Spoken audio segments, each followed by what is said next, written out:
Arsenic రసాయనం చాలా విషపూరితమైనది. ముఖ్యంగా దాని ఆకర్షణ రూపం. దాదాపు అన్ని రకాల బియ్యంలో ఈ విషం ఉంటుంది. పొలంలోని నేల నుంచి ఇది వరిలోకి వస్తుంది.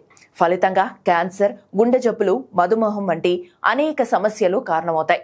అయితే గతంలో అనుకున్న దానికంటే ఆర్సెనిక్ మరింత హానికరమని తాజా పరిశోధనలు చెబుతున్నాయి. క్యాన్సర్ కు ఇది బలమైన కారకంగా మారిందని జాన్స్ హాప్కిన్స్ యూనివర్సిటీ పరిశోధకులు తేల్చేశారు.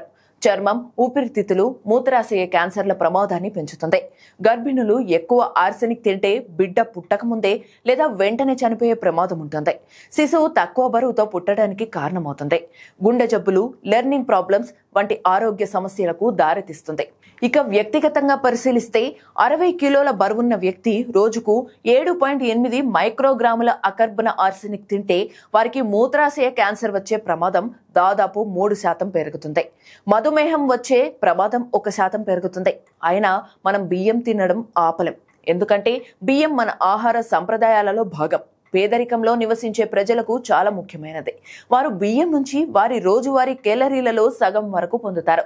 వరి పొలాలలో ఆర్సెనిక్ స్థాయిలను తగ్గించడానికి శాస్త్రవేత్తలు కొత్త మార్గాలను పరీక్షిస్తున్నారు.